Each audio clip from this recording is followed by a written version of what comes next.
வாங்க கவி ஸ்பெஷல் கிச்சனில் இன்றைக்கி கொத்தரங்காய் ஜிப்ஸு எப்படி போடுறதுன்னு பார்க்கலாம். கொத்தரங்காய்லாம் சின்ன பிள்ளைங்க சாப்பிடாதுங்க. இந்தமாரி ஜிப்ஸு மாதிரி நீங்கள் போட்டு கொடுத்தீங்கன்னா சூப்பராக பிள்ளைங்க சாப்பிடுவாங்க. நல்லா முறன்னு இருக்கும். இப்போ எப்படி செய்யறதுன்னு பார்க்கலாம். அதுக்கு தேவையான பொருள் எல்லாம் நான் எடுத்து வச்சுக்கிறேன். காய் எப்படி கட் பண்ணுறதுன்னு நான் காமிக்கிறேன். நம்ம காய் கட் பண்ணிக்கலாம். இந்த 2 பக்கம் கட் பண்ணிவிடுங்க. கட் பண்ணிட்டு காய் வந்து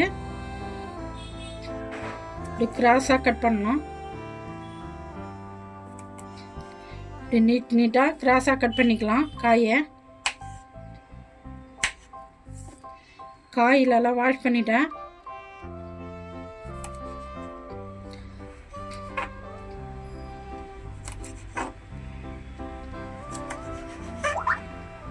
காயை வந்து இந்தமாரி கட் பண்ணிங்க. கொத்தரங்காவை நம்ம நீட்டாக அழகாக கட் பண்ணிக்கணும். 2 இப்படி கட் பண்ணால் தான் மாவுலலாம் பிடிக்கும். உள்ள காயிலெல்லாம் வேகும். இதுக்கு தேவையான மசாலா பொருள்லாம் சேர்த்துக்கலாம். நான் அரிசி மாவு 3 டீஸ்பூனு, கரம் மசாலா 1 டீஸ்பூனு, மஞ்சள் பொடி 1/2 டீஸ்பூனு, இதுக்கு தேவையான அளவு உப்பு, தனி மிளகாத்தூள் 1 டீஸ்பூனு, 65 பவுட்ரு 1 டீஸ்பூன் எல்லாமே போட்டுக்கலாம். கார்ன்ஃப்ளவர் மாவு ஒரு 3 டீஸ்பூன் போட்டுக்கலாம். இஞ்சி பூண்டு பேஸ்ட்டு ஒரு 2 டீஸ்பூன் போட்டுக்கலாம். எல்லாத்தையும் ஒன்றா மிக்ஸ் பண்ணிக்கலாம். எல்லாத்தையும் ஒன்றா மிக்ஸ் பண்ணிட்டு கொஞ்சமாக தண்ணி தெளித்து பிசைஞ்சிக்கலாம்.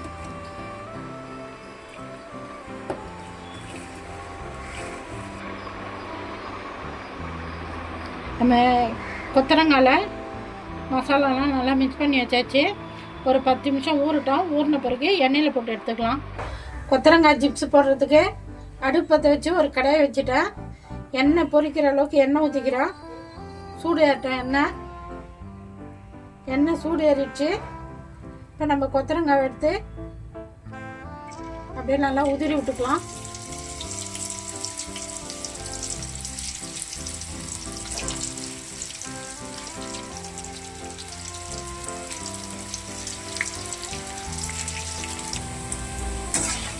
ஜிப்ஸ்லாம் முறன்னு ஆயிடுச்சு.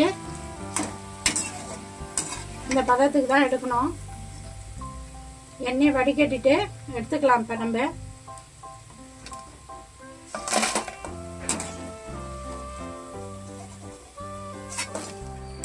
கவி ஸ்பெஷல் கிச்சனில் இன்னைக்கு கொத்தரங்காய் ஜிப்ஸு எப்படி செய்யறதுன்னு பார்த்தோம். சாம்பார் சாதம், தயிர் சாதத்துக்கெலாம் சூப்பராக இருக்கும். தொட்டுக்கினீங்களாம் நல்லா முறன்னு இருக்கும். சின்ன பசங்களுக்கே கூட நீங்கள் பொரிச்சு கொடுத்துங்க, அழகாக உட்காந்து சாப்பிடுவாங்க பிள்ளைங்க. நான் எப்படி செஞ்சேனோ அந்த மாதிரி செஞ்சு பார்த்துட்டு எப்படி இருக்குதுன்னு சொல்லுங்கள். எனக்கு சப்போர்ட் பண்ணுங்கள். இந்த வீடியோ பிடிச்சிருந்தா